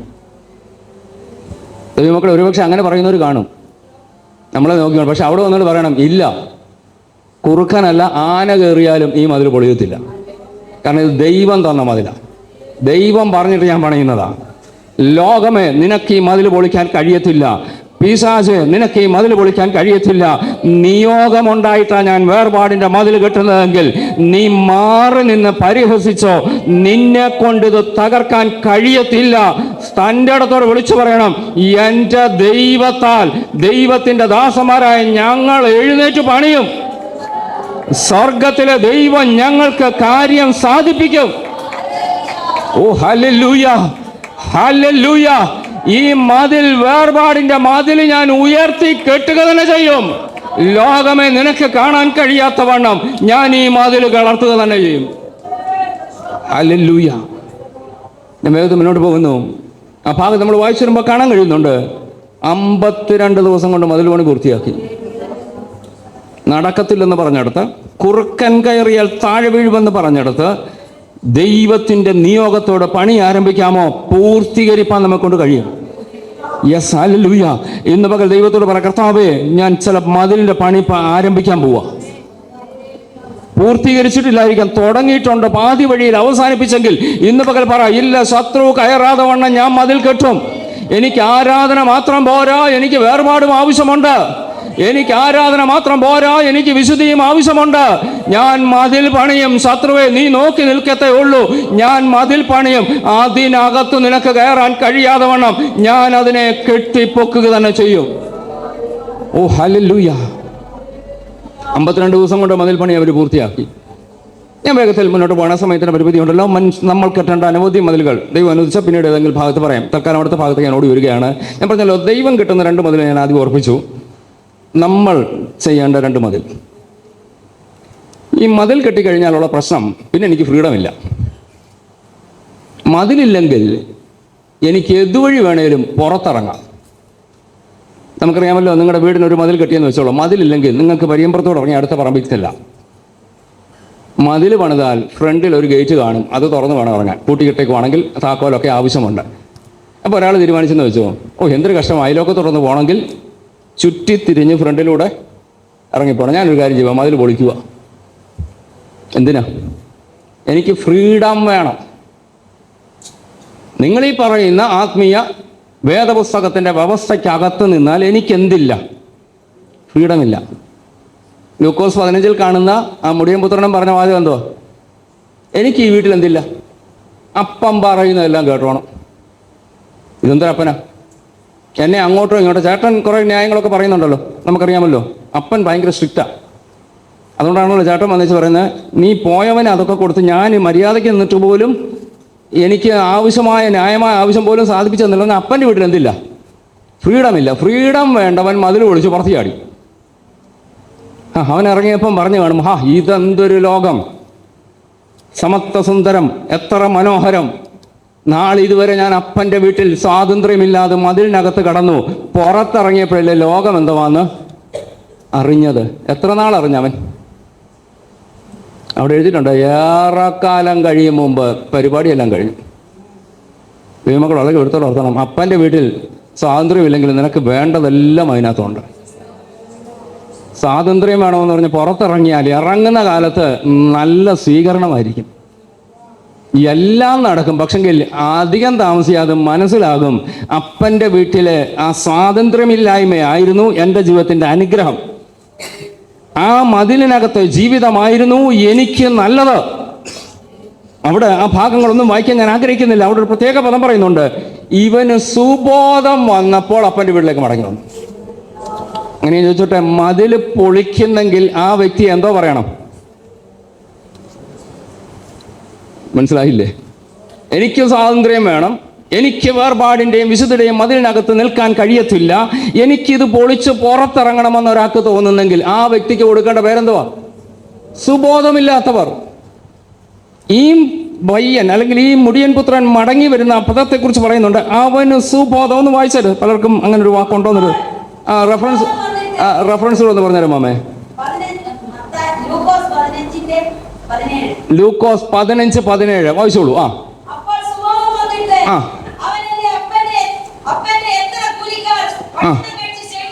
മതി. ആ ഭാഗത്ത് വായിക്കുമ്പോൾ അവൻ പറയുന്നൊരു പ്രത്യേക പദമുണ്ട്, അവനെക്കുറിച്ച് പറയുന്ന പ്രത്യേക പദം ഇതാണ്, അവന് സുബോധം വന്നു. ഞാൻ വാക്കുന്നോട് ആവർത്തിച്ചോട്ടെ, മതിൽ പൊളിച്ച് പുറത്തു പോയാൽ ഓർത്തോണം, എനിക്ക് സുബോധമില്ല, എനിക്ക് വേർപാട് വേണ്ട, വിശുദ്ധി വേണ്ട, എനിക്ക് വചനത്തിൻ്റെ വ്യവസ്ഥയൊന്നും വേണ്ട, ഞാൻ അപ്പൻ്റെ വീട്ടിലൊക്കെ ആ കാര്യമൊക്കെ ശരിയാ. പക്ഷെങ്കിൽ എനിക്കിഷ്ടമുള്ളപ്പോൾ എനിക്കൊന്ന് പുറത്തേക്ക് ഇറങ്ങണം, എൻ്റെ ഇഷ്ടപ്രകാരം ജീവിക്കണമെന്ന് തോന്നുന്നെങ്കിൽ അവരെക്കുറിച്ച് വേദപുസ്തകം പറയുകയാണ്, സുബോധമില്ലാത്തവർ. അവൻ മടങ്ങി വന്നപ്പോൾ അവന് സുബോധം വന്നു. അതോ സുബോധം വന്നപ്പോൾ അവൻ മടങ്ങി വന്നു. നമുക്ക് ദിവസം നിന്ന് പ്രാർത്ഥിക്കും, കർത്താവ് ഈ ദിവസങ്ങളിൽ മതിൽ പൊളിക്കാൻ ഇടവരരുത്, സുബോധമില്ലാത്തവരായി തീരാൻ ഇടവരരുത്, ദൈവവചനത്തിൻ്റെ വ്യവസ്ഥയ്ക്കകത്ത് നിൽക്കാനുള്ള കൃപ എനിക്ക് തരണമേ ദൈവത്തോടൊന്ന് പ്രാർത്ഥിക്കാം. ഞാനൊരു വാക്യം കൂടെ ഓർപ്പിക്കാം. സഭാപ്രസംഗിയിൽ മതിൽ പൊളിച്ചാൽ സംഭവിക്കുന്ന ഒരു കാര്യത്തെക്കുറിച്ച് എഴുതിയിട്ടുണ്ട്. 10-ാം അധ്യായത്തിൻ്റെ 8-ാം വാക്യം ഒന്ന് വായിച്ചോളൂ. സഭാപ്രസംഗി 10:8 ഇംഗ്ലീഷിലൂടെ വായിക്കണം. Ecclesiastes chapter 10:8. മതിൽ പൊളിക്കുന്നവനെ പാമ്പ് കടിക്കും. വായിച്ചോളൂ ഇംഗ്ലീഷിൽ. He who digs a pit will fall into it, and whoever breaks through a wall will be bitten by a serpent. മതി. ആ ഭാഗത്ത് വായിച്ച ആ ഭാഗം നിങ്ങൾ ശ്രദ്ധിച്ചല്ലോ. മതിൽ പൊളിച്ചാൽ എന്തോ ഉണ്ട്? ആക്ഷരിക പാമ്പിനെ കുറിച്ചല്ല. ഏദൻ തോട്ടത്തിൽ ആദ്യ ദമ്പതികളെ തോട്ടത്തിൽ നിന്ന് പുറത്താക്കിയ ഒരു പാമ്പ്. വിശുദ്ധിയുടെയും വേർപാടിൻ്റെയും മതിൽ പൊളിച്ചാൽ ഓർത്തോണം എന്തോ സംഭവിക്കും? പിശാച് കയറും, ഉറപ്പാ. ഇനി നമ്മൾ തന്നെ തീരുമാനിച്ചു, മതിൽ പൊളിക്കണോ? ഞാൻ കെട്ടിപ്പൊക്കിയ മതിൽ എനിക്ക് സ്വാതന്ത്ര്യമില്ല എന്ന് പറഞ്ഞ്, എനിക്കല്പം കൂടെ ഫ്രീഡം ആവശ്യമുണ്ടെന്ന് പറഞ്ഞ്, എനിക്കല്പം കൂടെ വിശാലത വേണമെന്ന് പറഞ്ഞ്, വചനത്തിൻ്റെ വ്യവസ്ഥ പ്രകാരം ദൈവം തന്ന വേർപാടും വിശുദ്ധിയും വചന വ്യവസ്ഥകളും എന്ന മതിലിനെ ഞാൻ പൊളിച്ചാൽ, ആ വാക്ക് വീട്ടിൽ ഞാൻ ഗൗരവത്തോടെ ഉറപ്പിച്ചോട്ടെ, മതിൽ പൊളിക്കുന്നവനെ ദൈവമക്കളെ പിശാചിന്റെ പിടിയിലാകും. നമുക്ക് ദൈവത്തോടൊന്ന് പ്രാർത്ഥിക്കാൻ. കർത്താവേ, ഈ ദിവസങ്ങളിൽ ദൈവം തന്ന മതിൽ പൊളിക്കാൻ, വിശുദ്ധിയുടെ മതിൽ, വേർപാടിൻ്റെ മതിൽ, ദൈവം ഞങ്ങൾക്ക് ചുറ്റും കെട്ടിയിരിക്കുന്ന മതിൽ, ആ തീമതിലായി നിൽക്കുന്ന ദൈവ സാന്നിധ്യത്തെ പൊളിക്കാൻ ഇടവരരുത്. പൊളിച്ചാൽ പാമ്പ് കടിക്കും, നീ പിശാചിന്റെ പിടിയിലാകും. കൃപ, ദൈവകൃപ. ഒരുപക്ഷെ ദൈവമക്കളെ, എനിക്കറിഞ്ഞുകൂടെ ദൈവം തന്ന ദൂത് ഞാൻ പറയുക, ദൈവം മുമ്പാകെ എനിക്ക് വിശ്വസനം നിലനേ പറ്റത്തുള്ളൂ. ഈ വാക്കുകളൊക്കെ ഒരുപക്ഷെ ആശ്വാസം, ഉത്തേജനം ഒന്നും ആയിരിക്കണമെന്നില്ല. നാളുകളിൽ ഉത്തേജനമാകട്ടെ. ചിലപ്പോൾ ചിലതൊക്കെ നമുക്ക് ബുദ്ധിമുട്ടായിട്ട് തോന്നുമെങ്കിലും ഈ ഏറ്റെടുത്താൽ നാളെ അത് അനുഗ്രഹമായി മാറും. പഴമക്കാരുടെ ഒരു ചൊല്ലുണ്ടല്ലോ, നെല്ലിക്ക ആദ്യം കഴിക്കും, പിന്നീട് അതിൻ്റെ മധുരം ചിലപ്പം കയ്പായിട്ട് തോന്നിയാലും ഏറ്റെടുത്തു. മതിൽ പൊളിക്കല്ലേ. വീണ്ടും ഞാൻ ആവർത്തിക്കുന്നു, മതിൽ പൊളിക്കരുത്. വേർപാടിൻ്റെ മതിൽ പൊളിക്കരുത്. Yes, hallelujah. മതിൽ പൊളിച്ച് സ്വാതന്ത്ര്യത്തിന് വേണ്ടി ഇറങ്ങിത്തിരിച്ചാൽ ഞാൻ പിശാചിന്റെ പിടിയിലായി പോവും. പാമ്പ് കടിക്കുമെന്നെ. നമുക്ക് ദൈവത്തോട് പറയാം, കർത്താവേ, ഞങ്ങൾക്ക് അങ്ങ് തന്ന മതിൽ പൊളിക്കാൻ ഇട വരരുത്. ഇന്ന് പകൽ ഒരുമിച്ച് ദൈവസന്നിധിയിൽ ഒന്ന് സമർപ്പിച്ചൊന്ന് പറയാമോ? കർത്താവേ, ആ മതിൽ പൊളിക്കാൻ ഇട വരരുത്. എൻ്റെ ഉള്ളിൽ ആ ചിന്ത ഉണ്ടാകാൻ ഇട വരരുത്. ഞാൻ ഈ മതിലിനകത്ത് നിൽക്കാനുള്ള കൃപ എനിക്ക് തരണം കർത്താവേ. ഓ ഹല്ലേലൂയ. മതിൽ പൊളിച്ചാൽ പിശാചിന്റെ പിടിയിലാകും, മടങ്ങി വരാൻ പാടുപെടും. നമുക്ക് ദൈവത്തോട് പ്രാർത്ഥിക്കാം, കർത്താവേ, മതിൽ പൊളിക്കാൻ ഇട വരരുത്. കൃപ, ദൈവകൃപ. അടുത്തൊരു ചിന്തയോടെ പറഞ്ഞാൽ വാക്ക് അവസാനിപ്പിക്കാം. ഞാൻ പറഞ്ഞല്ലോ, ദൈവം കെട്ടിയ മതിൽ, നമ്മൾ കെട്ടേണ്ട മതിൽ. സ്വാതന്ത്ര്യത്തിന് വേണ്ടി നമ്മൾ ഒരിക്കലും ഇത് പൊളിക്കരുത്. എന്നാൽ ദൈവം തന്നെ ചിലപ്പോൾ മതിൽ പൊളിക്കുന്ന സാഹചര്യമുണ്ട്. വേദപുസ്തകത്തിൽ വളരെ വ്യക്തമായിട്ടത് കാണുന്നുണ്ട്. ദൈവം മതിൽ പൊളിക്കും ചിലപ്പോൾ. അതെന്തുകൊണ്ടാണ്? യെശയ്യാ പ്രവചനം എടുത്തോളൂ, 5-ാം അധ്യായം 1 മുതൽ താഴോട്ടുള്ള 1-2 വാക്യങ്ങൾ വായിച്ചോളൂ. യെശയ്യാവ് 5:1 മുതൽ.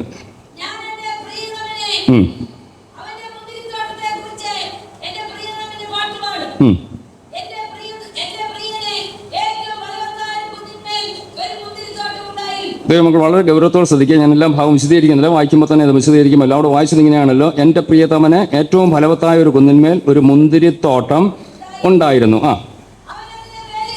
അവൻ അതിന് വേലി കെട്ടി, അഥവാ മതിൽ കെട്ടി. വായിച്ചോളൂ.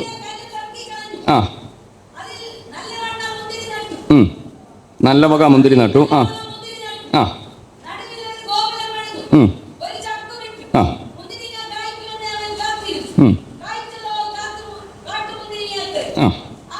ഒരു മിനിറ്റ് അവിടെ നിർത്തണേ.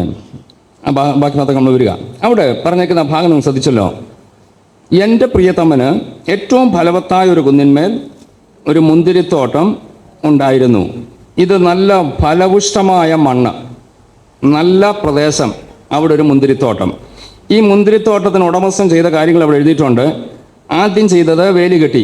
എനിക്ക് വ്യക്തമായിട്ട് ഓർത്തോണം, ഫലവത്തായ മുന്തിരിത്തോട്ടത്തിൽ മുന്തിരിങ്ങ അല്ലെങ്കിൽ ഫലം ഉണ്ടാകണമെങ്കിൽ വേലി ആവശ്യമാണ്, മതിൽ ആവശ്യമാണ്. വേലി കെട്ടി, കല്ല് പറക്കിക്കളഞ്ഞു, വേണ്ടാത്തതൊക്കെ പറക്കിക്കളഞ്ഞു, ജഡത്തിൻ്റെതായ പ്രവർത്തികൾ ഓരോന്നും പറക്കിക്കളഞ്ഞു. ഗലാത്യ ലേഖനം 5-ാം അധ്യായത്തിലെ ഭാഗമുണ്ട്, നമ്മൾ ഓർക്കണം. ഒന്ന് വായിച്ചാൽ 5:19 വായിച്ചോ. അത് പറഞ്ഞു വിട്ടാൽ മാത്രം പോരല്ലോ, വായിച്ചുകൂടെ കേൾക്കാം. ജഡത്തിൻ്റെ പ്രവർത്തികളോ, ആ ഭാഗങ്ങൾ ദൈവമക്കൾ വളരെ ഗൗരവത്തോടെ ശ്രദ്ധിക്കണം. ഇതിലേതെങ്കിലും കല്ലുകളുണ്ടെങ്കിൽ പറക്കിക്കളഞ്ഞോണം. നമ്മൾ വേറൊരാൾ വന്ന് എന്നോട് പറഞ്ഞ് പറക്കാനല്ല, ഞാൻ തന്നെ ഇത് പറക്കിക്കളഞ്ഞോണം. ഈ ഫലവത്തായ കുന്നിന്മേൽ, ദൈവസഭയാകുന്ന ഫലവത്തായ കുന്നിൽ കർത്താവെന്നെ ആക്കി ഒരു മതിൽ കെട്ടി ദൈവത്തിൻ്റെ സംരക്ഷണത്തിനുള്ളിൽ എന്നെ ആക്കിയപ്പോൾ എൻ്റെ ഉത്തരവാദിത്തമാണ് ചില കല്ലുകളെ പറക്കിക്കളയുക. വായിച്ചോളൂ, പറക്കിക്കളയേണ്ട കല്ലുകൾ. ജഡത്തിൻ്റെ പ്രവർത്തികളോ, ദൈവമക്കൾ ഓരോന്നോരോന്ന് വായിക്കുമ്പോൾ ശ്രദ്ധിച്ചോണം. അവരോരോരുള്ളത് നമ്മൾ പറക്കിക്കളഞ്ഞോണം. ദുർനടപ്പ്, അശുദ്ധി, ദുഷ്കാമം, വിഗ്രഹാരാധന, ആഭിചാരം, പക, പിണക്കം, ജാരശങ്ക, ക്രോധം, ശാഠ്യം, ദ്വന്ദ്വപക്ഷം, ഭിന്നത, അസൂയ, മദ്യപാനം, വെറുക്കൂത്ത് മുതലായവ എന്ന് വെളിവാകുന്നു. എക്സെട്ര. ഇനി എന്തൊക്കെ വേണേലും ചേർക്കാം. ഇതിലേതെങ്കിലും ഉണ്ടെങ്കിൽ പറക്കിക്കളഞ്ഞോണം. ഒരുപക്ഷെ അതിനകത്ത് വലിയ ഭാരമുള്ളത് മാരക പാപമെന്ന് നമ്മൾ പറയുന്ന പലതും ഒരുപക്ഷെ കാണത്തില്ല. പക, ആ കല്ലുണ്ട്, പറക്കിക്കള. പിണക്കം, പറക്കിക്കള. അസൂയ, പറക്കിക്കള. ഇതിലേതെങ്കിലും ഇല്ലാതെ ഉണ്ടെങ്കിൽ 15 ലിസ്റ്റാണ് അവിടെ പറഞ്ഞിരിക്കുന്നത്. ഇതിലേതെങ്കിലും ഉണ്ടെങ്കിൽ ദൈവം കളത് വേണം, പറക്കിക്കള. ഫലവത്തായ കുന്നിന്മേലാണ് നട്ടേക്കുന്നത്. ദൈവസഭ ഫലവത്തായ കുന്ന. ദൈവം അനുഗ്രഹം തന്നിട്ടുണ്ട്, വേലി കെട്ടിയിട്ടുണ്ട്. ഈ വക കല്ലുകൾ വല്ലതും ഉണ്ടെങ്കിൽ ഞാൻ പറക്കിക്കളഞ്ഞോണം. ആരോടെങ്കിലും പകയുണ്ടെങ്കിൽ പറക്കിക്കള. ആരോടെങ്കിലും പിണക്കമുണ്ടെങ്കിൽ പറക്കിക്കള. അസൂയ എന്നിലുണ്ട്, പറക്കിക്കള. കോപം എന്നെ ഭരിക്കുന്നെങ്കിൽ പറക്കിക്കള. ദൈവത്തോട് പറ, കർത്താവേ, ഈ ദിവസങ്ങളിൽ ഈ ഫലവത്തായ കുന്നിന്മേൽ എന്നെ നട്ടിരിക്കുമ്പോൾ എന്നിൽ ഉള്ള വേണ്ടാത്ത ചില കല്ലുകളെ പറക്കിക്കളയാൻ എനിക്ക് കൃപ തരണം കർത്താവേ. ദൈവകൃപയിൽ ആശ്രയിച്ചുകൊണ്ട് ഇതിനെ പറക്കിക്കള. അടുത്ത വീണ്ടും നമുക്ക് യെശയ്യാവിലേക്ക് മടങ്ങി വരാം. കല്ലുകൾ പറക്കിക്കളഞ്ഞ് നല്ല വക മുന്തിരി നട്ടു. കല്ല് പറക്കിക്കളഞ്ഞു, മുന്തിരി നട്ടു.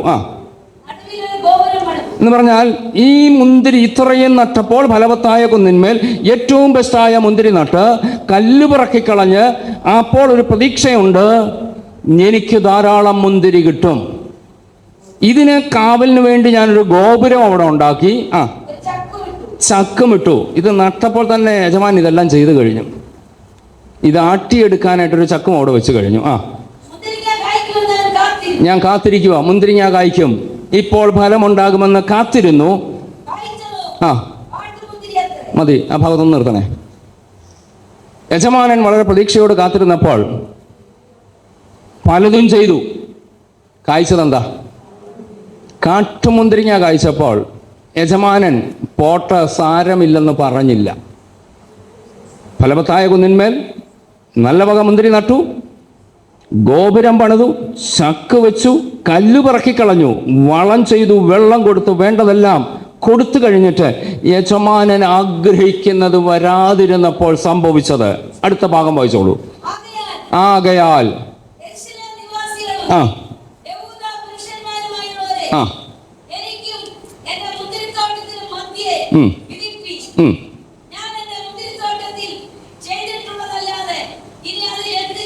താൻ ചോദിക്കുവാണ്, ഇനി ഇതിനപ്പുറം എന്തോ ചെയ്യേണ്ടത്?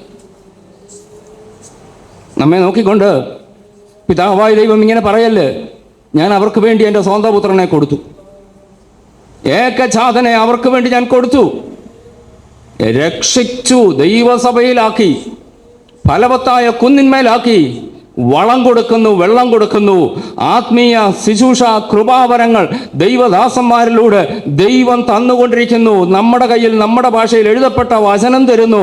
അതത് സമയത്ത് ദൈവത്തിൻ്റെ വചനത്തിലൂടെ നമ്മളെ ധൈര്യപ്പെടുത്തുന്നു. താൻ ചോദിക്കുകയാണ്, ഇനിയും ഇതിനപ്പുറം ഞാൻ എന്തോ ചെയ്യേണ്ടത്?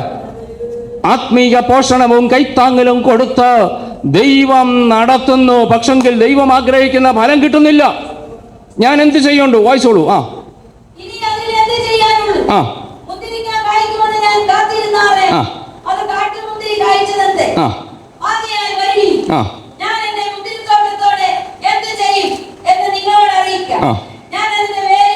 ഞാൻ അതിന്റെ വേലി പൊളിച്ചു കളയും.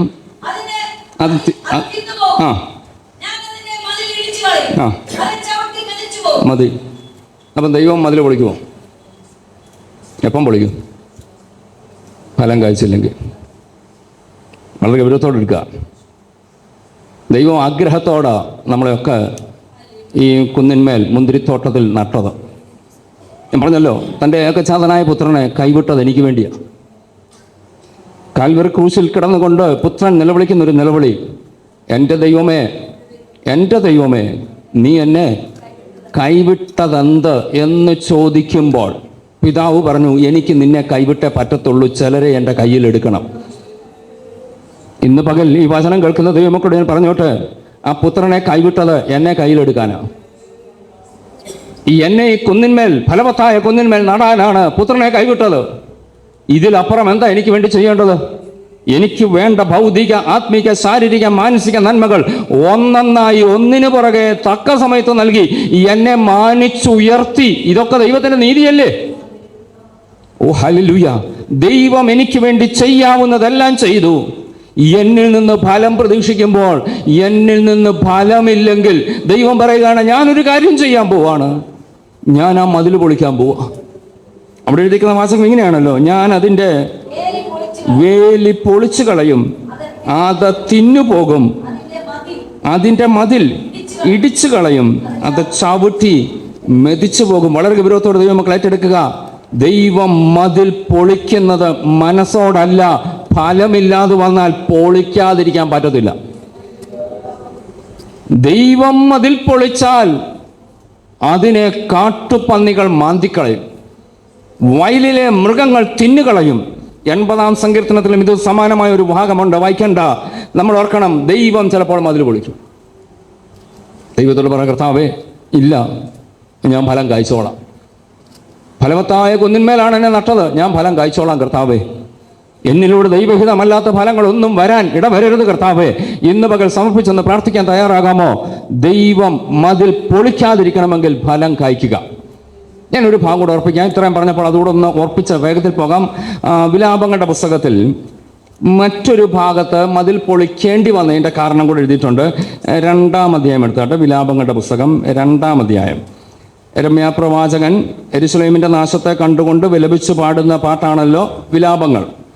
അതിൻ്റെ 2-ാം അധ്യായത്തിൻ്റെ 5-ാം വാക്യം മുതൽ ഒന്ന് വായിക്കാമോ? കർത്താവ് ശത്രുവെ പോലെ ആയി. ഓർക്കണം, ദൈവം ഒരിക്കലും ശത്രുവല്ല. പക്ഷെങ്കിൽ ആ ഒരു പ്രത്യേക സാഹചര്യത്തിൽ ദൈവത്തെ വിട്ടകന്ന് ദൈവഹിതമല്ലാത്ത വഴിയിലൂടെ തിരിഞ്ഞവരെ നോക്കിക്കൊണ്ട് പറയുകയാണ്, കർത്താവ് ഒരു ശത്രുവെ പോലെയായി. ആ ആ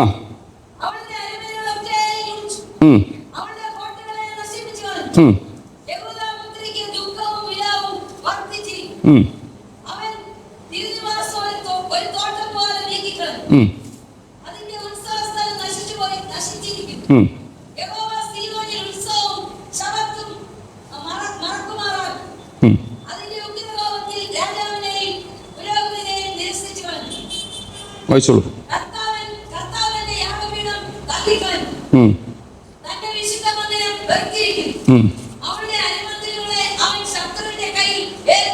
അരമന മതിലുകളെ അവൻ ശത്രുവിന്റെ കയ്യിൽ ഏൽപ്പിച്ചു. ആ ആ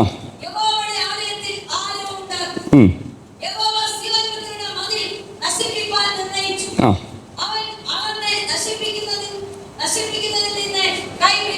മതി. ആ ഭാഗം മാത്രം ഞാൻ ഒന്ന് പറഞ്ഞു പോകുന്നു. യഹോവ സിയോൻ പുത്രിയുടെ മതിൽ നശിപ്പിപ്പാൻ നിർണയിച്ചു, അവൻ അളന്ന് നശിപ്പിക്കുന്നതിൽ നിന്ന് കൈ പിൻവലിച്ചില്ല. കാരണം എന്നാ?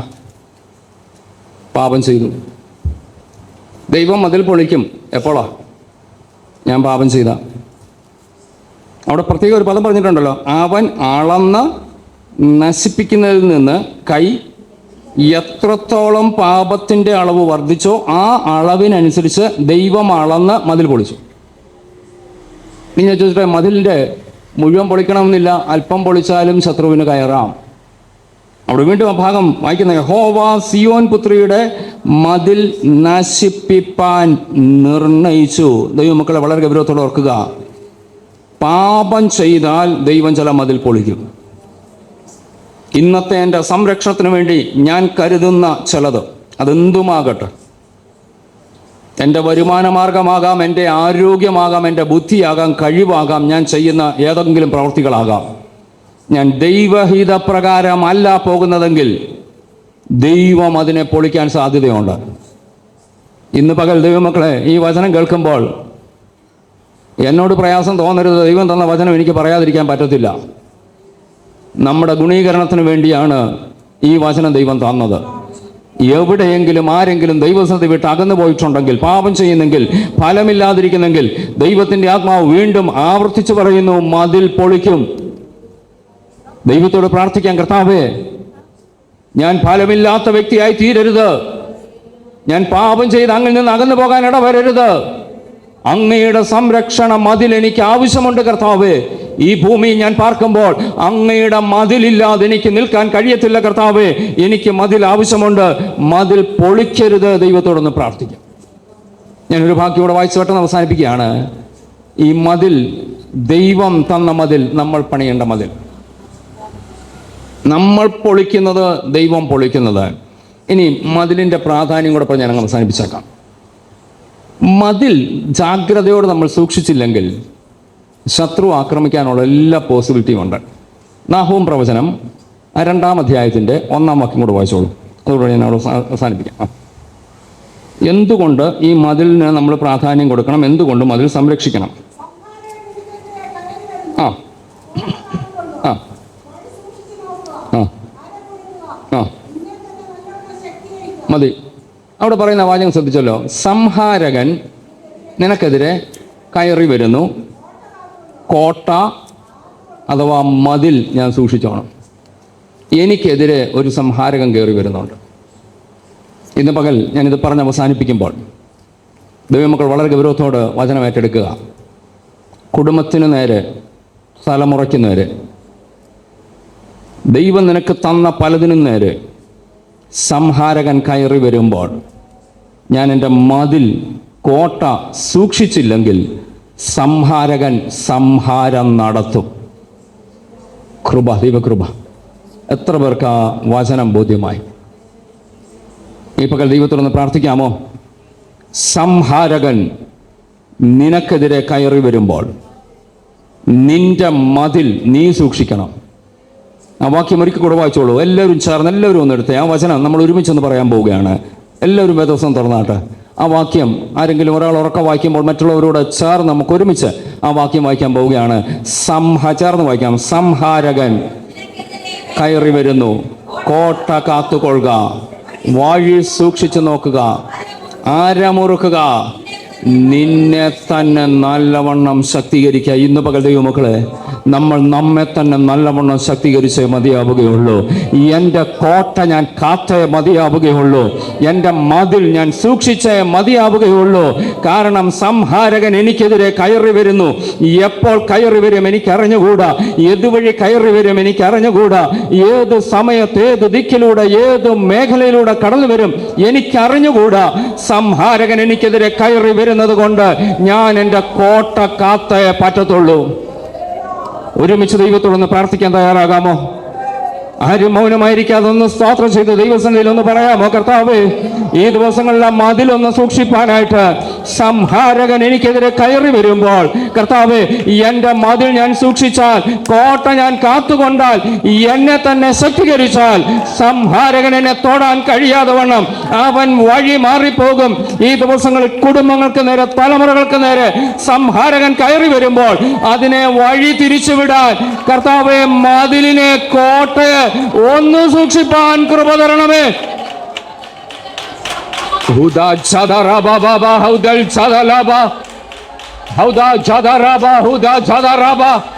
യേശുവിന്റെ നാമത്തിൽ, അധികാരമുള്ള നാമത്തിൽ, ഓ രക്തതാ ജയം, ഞങ്ങൾ ജയമെടുക്കുന്നു. യേശുവിന്റെ നാമം ജയിക്കട്ടെ. കർത്താവിന്റെ നാമം മാത്രം ഉയർന്നിരിക്കട്ടെ. ജയം, ഹല്ലേലൂയ. നമുക്ക് ആ ബലമുള്ള കരങ്ങൾ കേൾപ്പിച്ച് ഇങ്ങനെയൊന്ന് പറയാം. കർത്താവേ, ദാവീദ് യെരൂശലേമിന്റെ മതിലിനെ പണിയണമെന്ന് പ്രാർത്ഥിച്ചു. കർത്താവേ, ഞങ്ങളുടെ മതിലിനെ പണിയാൻ ഞങ്ങൾക്ക് കൃപ തരണമേ. ദൈവത്തോടൊന്ന് പ്രാർത്ഥിച്ചാട്ടെ, ആത്മാർത്ഥമായിട്ട് പ്രാർത്ഥിച്ചാട്ടെ. മതിലുകളെ പണിതില്ലെങ്കിൽ ദൈവം തൻ്റെ സംരക്ഷണം എനിക്ക് തരുന്നുണ്ട്. പക്ഷെ ഞാൻ ചെയ്യേണ്ട ചില കാര്യങ്ങളുണ്ട്. കർത്താവേ, എൻ്റെ സ്വാതന്ത്ര്യത്തിന് വേണ്ടി ഒരിക്കലും ഈ മതിൽ പൊളിക്കാൻ ഇടവരരുത്. കർത്താവേ, ഞാൻ മതിൽ പൊളിച്ചാൽ പാമ്പ് കടിക്കും. കർത്താവേ, പിശാചിന് ഞാൻ ഇടം കൊടുക്കും. ഈ മതിൽ പൊളിക്കാതെ വേർപാടിലും വിശുദ്ധിയിലും ദൈവവചനത്തിൻ്റെ അടിത്തറയിൽ മാത്രം നിന്നുകൊണ്ട് ജീവിപ്പാൻ കർത്താവേ, എനിക്ക് കൃപ തരണമേ. ദൈവത്തോട് പ്രാർത്ഥിക്കാം. ഫലമില്ലെങ്കിൽ ദൈവം മതിൽ പൊളിച്ചു കളയും. ഞാൻ പാപം ചെയ്താൽ ദൈവം മതിൽ പൊളിച്ചു കളയും. നമുക്ക് ഈ ദിവസങ്ങളിൽ അതിനിട വരാതെ ദൈവത്തോട് പ്രാർത്ഥിക്കാം. സംഹാരകൻ എപ്പോൾ കയറി വരും എനിക്ക് അറിഞ്ഞുകൂടാ. എപ്പോൾ വന്നാലും കർത്താവെ, എൻ്റെ മതിൽ സുരക്ഷിതമാണെങ്കിൽ, ഉറപ്പുള്ളതാണെങ്കിൽ, ഞാൻ എന്നെ തന്നെ ശക്തീകരിച്ചു നിന്നാൽ എനിക്ക് ആ കോട്ടയ്ക്കുള്ളിൽ ഞാൻ സുരക്ഷിതനാണ്. വരും ദിവസങ്ങളിലും വലിയവനായ കർത്താവ് അതിനിട വരുത്തട്ടെ എന്നുള്ള പ്രാർത്ഥനയോടെ ഞാൻ എൻ്റെ വാക്കുകൾ ഇവിടെ അവസാനിപ്പിക്കട്ടെ. കർത്താവ് ഇവരെയും സഹായിക്കുകയും അനുഗ്രഹിക്കുകയും ചെയ്യുമാറാകട്ടെ.